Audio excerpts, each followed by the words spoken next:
Hey there, Danny here. Welcome to my ramblings. A couple things before I start the main part of the video tonight.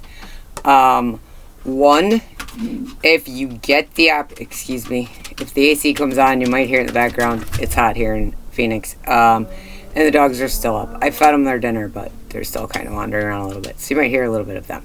Hopefully Myron doesn't start whining. Anyways, if you get the chance to go to Popeyes, the restaurant, I highly recommend trying the strawberry biscuit. I go to this one particular Popeyes. There's several Popeyes that I go to pick up delivery, but this one that I go to, him and his family own the Popeyes.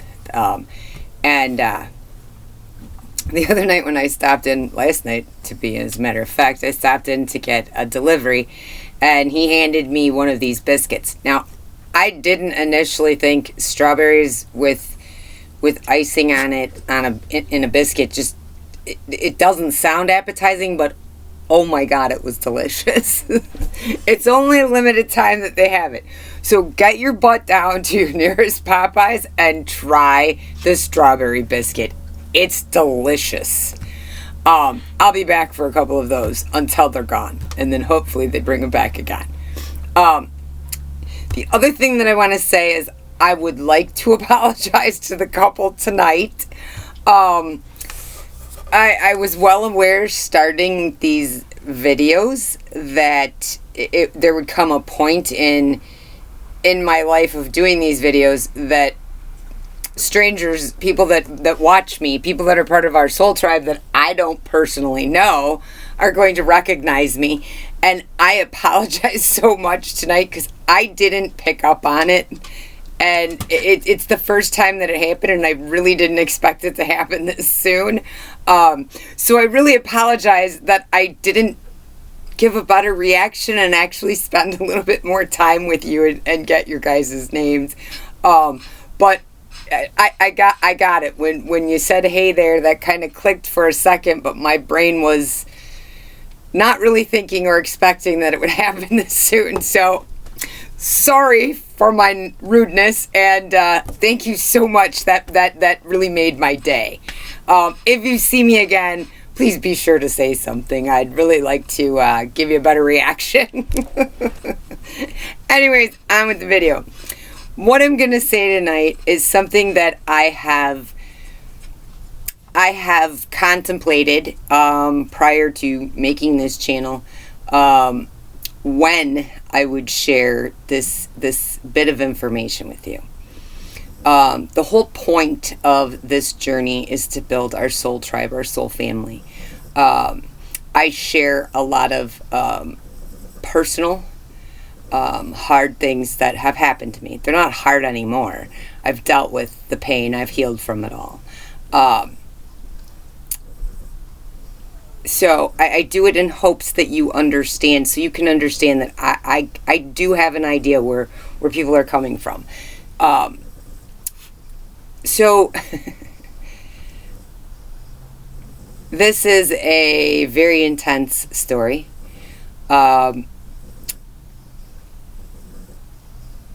If I get a little bit emotional about what I'm gonna say, it's not anything to do with anything more than the fact that I had to learn to forgive myself because I hadn't healed from things that I had been carrying around for decades that I didn't even realize that were in there. Not until this instance happened. Well, a little before this instance happened, but anyways, I'll get on with the story for you. Back in Christmas of 2019, I discussed, and I know I've said it in videos before, that my world changed in the beginning of 2020. And this was the initial catalyst that I really looked back over my life and realized, wait a minute, there's one common denominator, and my picker's off. Myron, you're fine. So at that point, that's where I shared the story with you about being outside smoking a cigarette in the snow and pretty much on my knees begging God for strength. This is the story. I'm probably going to make a few people upset by sharing this, but it's not about them. This is about me building this soul tribe with you guys so everybody can live a happy life. So we can get past our hurts and our traumas and everything else. So I've talked about the last relationship that I had was very toxic. Christmas Eve, we had been on and off over a few years' time. He was still is a very big alcoholic. Myron, enough. He's a very big alcoholic. And he had, he would, every time he would get drunk and mad at me, he'd kick me out. In the beginning, I used to pack up, because all my belongings could fit in my car. I used to pack up my stuff and leave for a night or two or whatever. And then eventually got to the point where when he would act like that, Myron, stop. He would act like that, I would just ignore him and not listen to him, and I just tell him, call the police, I'm not dealing with this. I guess this is something, this is what he told me. I wasn't there, so I don't know the whole story. But he had told me that his ex always called the cops on him. I'm sure it was mutual. And I only say that it was mutual because if he treated her, he walked into the relationship with the ex, and if he treated her even a quarter of how terribly he treated me, he knew she was an addict. He knew she was a pill popper and an alcoholic. So there was no way she could have honestly handled any of what he was going to dish out, if he even dished out a quarter of what he gave to me. With that said, it was Christmas Eve. I had lost my job that month, that Christmas, or that December. And I was looking for work, and I had decided that I had a little bit of money, so I bought a Christmas tree and some decorations and decorated the house up. Christmas Eve, he went off to do whatever. I don't know what he was doing, whatever. It was Christmas Eve, but he had to go do something, whatever. I was not happy about it. I kind of wanted to have a decent Christmas. That was not going to happen. So that morning, he had asked me about my kids. And he had said, if your kids had grandkids, would you be going back to Arizona? I was in Wisconsin at the time. And I said yes. Without a doubt, yes, because I would want to be a whole part of that. The pregnancy, I'd want to be a part of all of it. Because I don't have any grandkids.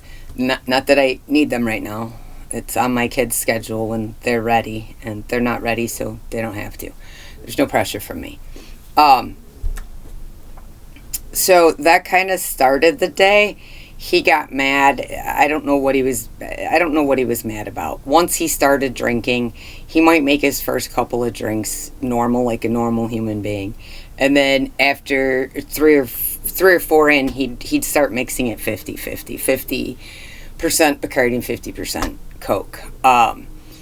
And you could handle him up to a certain point, and then at a certain point, he'd just change into this crazy person. So he got mad. We were not getting along. He left. He went and got drunk at the bar. He came back at around dinner time. It was still light outside. And he went to go make the brats for dinner. And I said, did you pick up beer? And I was in the kitchen making a drink for myself. I had been spending the day painting my nails and watching Christmas movies with little girl, my dog, the only dog I had at the time. And he says, no, I didn't. I said, well, then I don't want any brats. And I went to walk out of the kitchen, and next thing I know, this big pot of water was thrown at me. Thank God the end table was right there because that caught my fall. Otherwise, I'd have slid. And he took off out the door and yelled something at me. I don't even remember what it was. And I picked up that pot and ran out after him and threw the pot at him. And he left. He came back that night. It had to be like 8:30, 9 o'clock. It was later. It was dark out.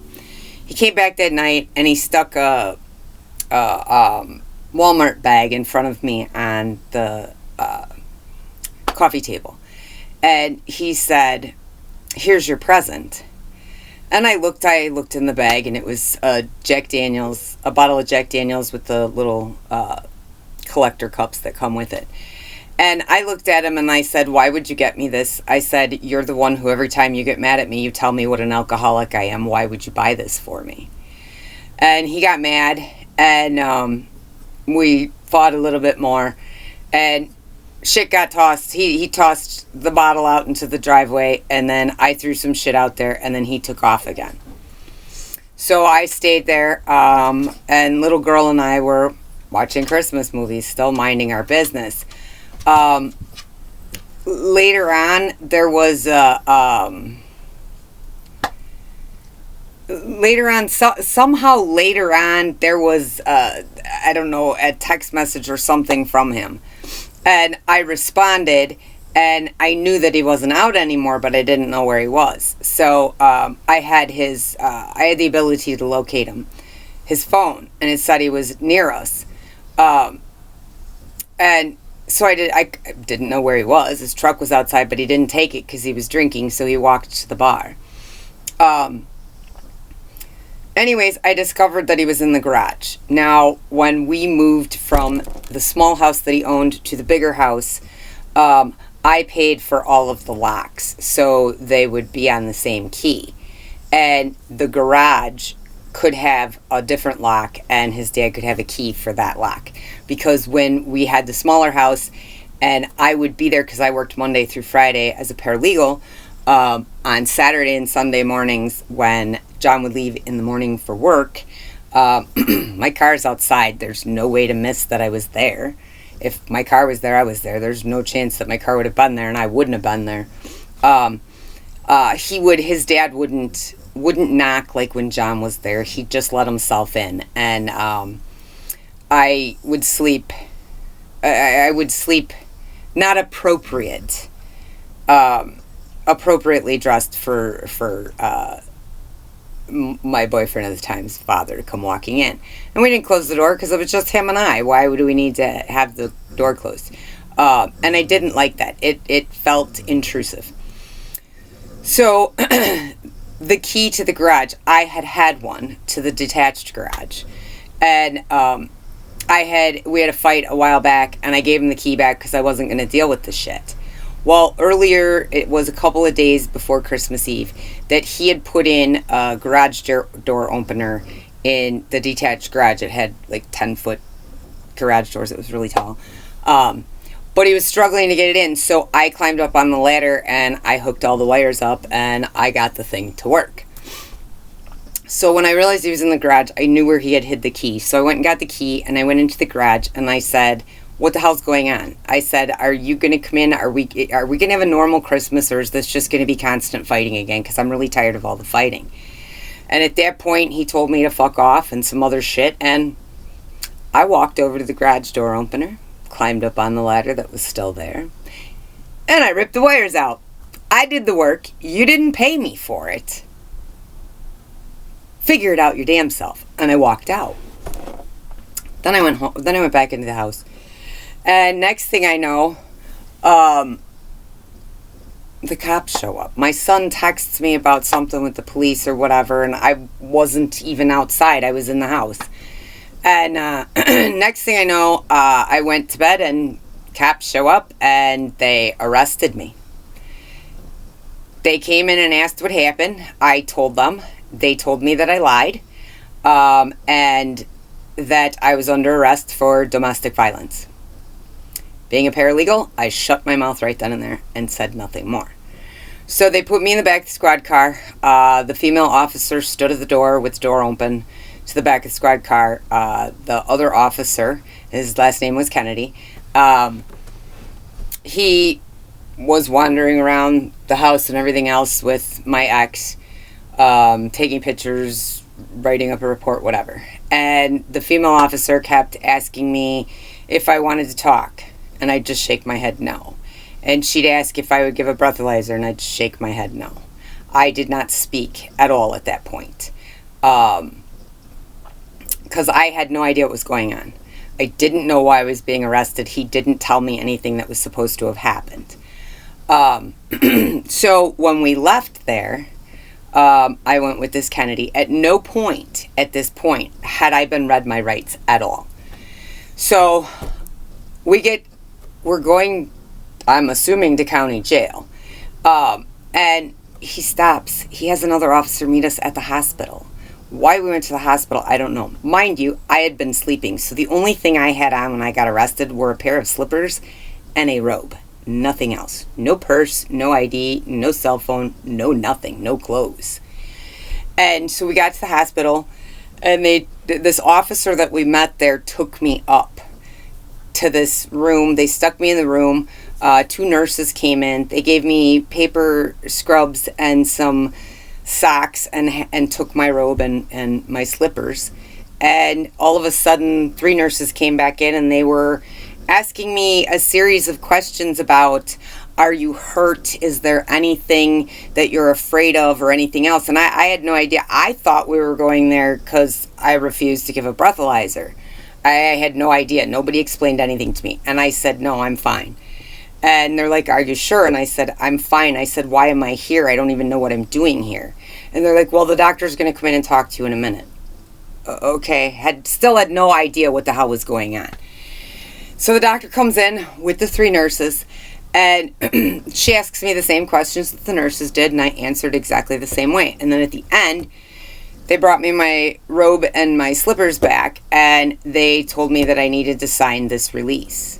And I refused. I said, I'm not signing it. I said, I don't know why I'm here. I don't know why I was brought here. I was told that I was being arrested. I'm totally confused on what's going on, and I'm not signing this. I'm not being held accountable for a bill that I had no say in. So no, I'm not signing it. And so the officer came back in and got me, and then took me back to Kennedy's car. Again, still no rights read to me at all. We get to county. They do the breathalyzer. They frisk me. They stick me at the table, the desk, and they're doing the intake with me. Officer's still outside, and she looks at me and she goes, what is this about? So I'm telling her, and she's putting all the information in, and she's looking up my record and everything else, which I don't have. And she goes, this is ridiculous. I am so tired of the police from over there constantly bringing people in that don't need to be here. They're wasting our time. They're wasting everybody's time. This is ridiculous. And I looked at her and I said, well, he hasn't read me my rights. And she goes, that's on him. He arrested you. She says so.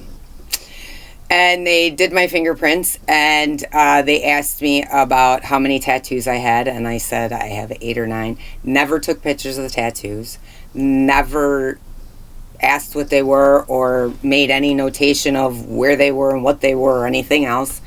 And then the officer Kennedy comes back in, and he said something to the intake lady, and she said she snapped at him. And she was mad. She wasn't being secretive about it at all.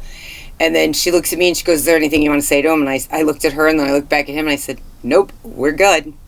She goes, okay, you can leave now. And he left. They processed me, stuck me in a jail cell. It was Christmas morning at 4:30 a.m. I got in a cell with a very wonderful 72-year-old woman, Barbara. We became great friends. We spent 36 hours in jail together. It was a wild ride. There was a guy in the one cell that was he was coming off of some sort of drugs, and he was climbing the walls and freaking out, and he basically shit in the cell and started wiping it on the windows, and he would scream every couple of hours, if not more. I mean, it was getting sleep was not possible. And finally, when I got released in paper scrubs, my slippers, and a robe. I had nobody's number to call to get a ride out of there. I didn't know anybody's number. They were all on my cell phone. So I hitched a ride with another kid that was arrested, which was kind of ironic because his name was Devin and his sister's name was Danielle, and my son's name is Devin and my real name is Danielle. So they dropped me off over in Delavan, a couple of blocks from my aunt's house, and I walked to my aunt's house. And then from there I called my mother. But I couldn't go get any of my stuff until Friday. Anyways, that's how. Then when Friday came, I went and got my cell phone, my laptop, my Jeep, and as few possessions as they would allow me to take. First court hearing, and once I got the statement and saw why I was arrested, he lied and said that I grabbed his face. Now, my nails are short here, but I usually have really long nails. I grow my own nails out. My nails were pretty long. I still do have a picture of how long my nails were at that time. And I still do have pictures of when he threw that water at me and I slid and scraped up my knee. And my hand a little bit. If I would have grabbed him out of anger with nails the length that I had, there would have been marks on his face, but there were no marks. He lied. The cop went along with it. First court date, we had pleaded not guilty, and we were asking for discovery at that point. That's when I got the paperwork and saw what was going on. So the next time we went in for pretrial on February 18th, I took the plea deal. The plea deal literally was pleading guilty to disorderly conduct with a DV modifier. And the DV modifier under the law in Wisconsin literally just means that I have to pay an extra $200 on top of the rest of the money I owe. Whatever. I didn't care at that point. Misdemeanor is not a big deal. All I wanted to do was get back to Arizona. Got as far away from him as I could. And during those 2 months after my arrest, I stayed with my mother. And those 2 months were very crucial for when she got sick a year and a half later. Because those 2 months she was very gentle and kind with me. And that's how I managed to get through taking care of her. Anyways, I share this story with you because I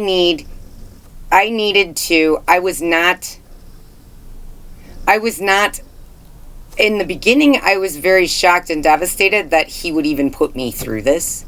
I was nothing like what he said him and his ex were, but whatever. I became very upset over this as time went on, and this is why I decided that I was done dating, because my picker was off. The common denominator was most of my past relationships were not the greatest. They weren't like that one, though. I didn't have any that were like that. Second ex-husband, towards the end it got pretty bad, but he was addicted to meth at that point. So it's to me it's a little different. I had to learn to get over how crappy I felt about myself. And I felt crappy about myself because I was very disappointed in myself how I could tolerate that and why I tolerated it and how it would trigger me and I would fight back. And those were things that I needed to fix before I could get involved in any other relationship. So I quit dating. I was done dating. I wanted nothing to do with it. And then my mother got sick. And during that whole time that I was single and before I knew my mother was sick, I really had a lot of anger fear and frustration inside of me. I was struggling really, really bad, figuring out how I was going to move on from that and learn to forgive myself. This wasn't about anybody else but me. I was very ashamed and very upset with myself because I allowed his behavior to trigger me too. And until I figured out how to separate that too, then I couldn't be in a relationship. What I would come to figure out during that time before my mother got sick was that I was codependent. My mother was, she drank pretty heavily when I was young. So I carried along with me my whole adult life being a codependent, and I didn't know it. I had no idea. Once I acknowledged that I was codependent and I went and got some help for it, I was making progress, but it was very slow. I was kind of numb and just a zombie going through life at that point. And then my mother got sick. And when my mother got sick, there was nothing that I was focused on more than taking care of my mother while she was sick and we knew she was dying.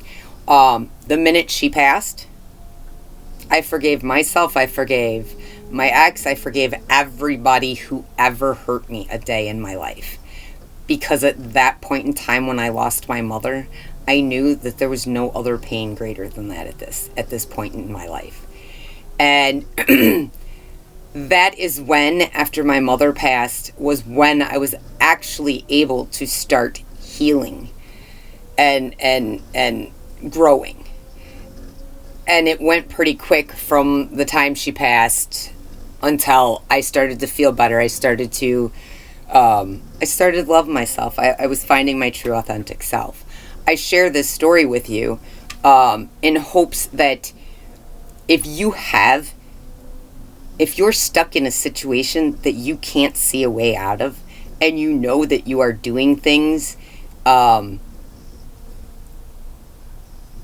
of either retaliation or because you've been triggered, you can beat yourself up personally about it pretty bad. And I want you to know that you don't have to. I know that when you talk to like domestic violence victims and you talk to people who are trapped in really crappy situations, they always talk about leaving. I don't want to tell you to leave. I know what it's like and I know why you can't leave. You don't have the strength. That person is so far in your head and you have no idea. You really have no idea inside your head what is reality and what isn't, because your world has been turned upside down. You have been ostracized from most of your family and friends, and the people that you are supposed to be around and that your significant other allows is his flying monkeys, the ones that, keep you in check so then he can have control. Or she, because it could be a woman that's the toxic one, and the man could be a victim too. That's highly possible. I share this story with you in hopes that you know that if you reach out to me, I will not talk to you about leaving. I will talk to you about you're not being crazy. I will talk to you about whatever you need to talk about. I've been there. I know what it feels like. I should have seen what happened. I should have seen it coming. And I should have seen it coming with the water incident when he threw that pot of water at me. His ex that he had been with before me, they got into a fight. He threw a pot of water at her and she ended up stabbing him in the back.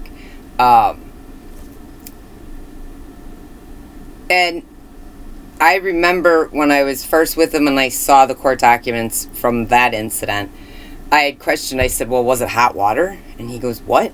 I said, the water you threw at her, was it hot water? It says in here that she was cooking. And did you throw hot water, boiling water at her? He's like, no, she just started. That it hadn't even been on the stove or with the stove turned on. And I was like, oh, okay. In my court documents, he specifically made note to the officer when he told the officer that I grabbed him by the face and was getting aggressive with him. He said, I did throw a pot of water at her, but it wasn't hot. Now, that pot of water that was thrown at me earlier should have been my clue to pack my shit up and my dog and go to my uncle's house. Because the truth was, I should have seen it. He was playing out the exact same scenario that he did with his ex. The only difference between what happened between him and his ex and him and I is I didn't stab him at all. I didn't touch him. I share all of this with you because I want you to understand that I understand many things. I'm not going to judge. I'm not going to push you to do something that you're not okay with, because I was in the process. I had been for several months in the process of trying to get out of that situation. I was waiting for my taxes to come back so I could pack up and come back out here because it was too bad. And I was very bitter and angry at myself for sticking around and for going back at any time. But you're not in your right mind. You can't think clearly. When you have somebody who is manipulating you and belittling you all the time, there comes points where you start to question whether you're sane or not. Feel free to reach out. I won't talk to you about leaving or anything else. I will listen. I will help you understand that you are not crazy. You're being manipulated. You're being controlled. So I just want all of you to know that please feel free to reach out. I'm here if you need anything. I just want to help you get to love yourself and find your true authentic self, because my getting to this point of loving myself and my true authentic self, I've never been happier in my life except for when I gave birth to my 2 kids. Other than that, I am the most happiest person that I can be. And I want to help you get there. I want us to build this beautiful soul tribe here, this soul family that we can depend on. We can lean on. We can be a soft place to land for each other. And again, like I've said before, once we get enough people and we have enough subscribers and everything else, when I come to the different areas, I will set up some meetings, some like meet and greets in like a park or whatever. I'll bring water and some other stuff so we can just all kind of hang out and actually get to know each other. And we'll get to know each other here, but this way then we'll have face-to-face time at different points. I'm hoping that we can change the world. Not the whole world, but the world for each one of us that are involved with this soul tribe. Let's make it better for ourselves, for our children, for our families. Let's break generational cycles. Let's break toxic habits. Let's break codependency too. I am not a therapist. I won't be a therapist for you. I will just help you run scenarios and help you see what you need to see. You will do the work. You will be the one that will come to the epiphany and realize that, oh, okay, I'm just going to be there to listen and ask questions to guide you to where you need to go. So feel free to reach out whenever you need to. Again, I totally apologize to the couple that I ran into today. I was not expecting to be recognized in public, especially this soon. So I am so sorry. Next time, I got it. My sincere apologies for that. You were a beautiful couple, though. And again, stop at a Popeyes and try the strawberry biscuit. Oh my God, it's to die for. Anyways, have a nice night, guys. I will leave my contact information below if you need to call me. You can email me, but I don't usually check that. Although that will be changing here because I just came up with a kind of cool idea that I'm mulling around right now and figuring out how I want to do it. But it's going to get us, it's going to be cool. So as soon as I get all the details of that figured out, I will have that in one of the next videos. I hope your challenge that you had this last week worked out well. Your challenge this week is you had to talk to your friends and see the different perspectives. Now do it with your family. Find out what their perspectives are and what they remember from your guys' history. When you realize that you guys are friends or your family members or your significant others, and you are you shared the same moments together, but each of you took something different from it. It's kind of cool to see the difference that you took from it, and it kind of gives you a little bit more inside knowledge of how they think versus how you think.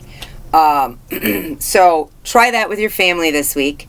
We'll have another one next week, and then we'll start back with the questions, if not tomorrow night, the night before. I was going to do a video last night, but I ended up staying. I just got back from California, so getting hours was sporadic yesterday. So I ended up staying out late. By the time I got home, I was tired, and we had traveled the day before. So anyways, I will be back in a day or two. I do have a couple of questions for you. I wanted to share this with you because I want you to be able to feel that you can reach out to me. I want you to know that I've been through some shit, and I've conquered it all. It was a long process to do it. I'm glad that I did it. And I want to help you get there. If you are there, then come on in and let's have a good time, and you can help me help other people. So, again, we're just going to be of service to each other. I'm never going to charge you for helping you out. If you do have the means and the ability, you are welcome to make a donation if you feel that I had helped you. Otherwise, I'm not going to put a dollar amount on anything, because I do know that there are some people who don't really have the funds to do that, and they feel bad that they can't get the help. They can't get these things. You know, I mean, they can go see a therapist. They can go see the other stuff because their insurance might cover some of that, but they can't utilize motivational stuff and whatever, anything that's paid for like that. They don't have the money for it. And I don't want you to feel that you need the money. I want to help you. I help you because it does benefit me. It makes me feel good to know that I helped a fellow human being out. That's what I get out of it. Still gotta pay bills though, so if you're sitting okay and you could do it, fine. If you can't, you can't. With that said, have a great night. And I'll be aware the next time when somebody runs into me and acknowledges me, because that was a first. Thanks, guys. Night.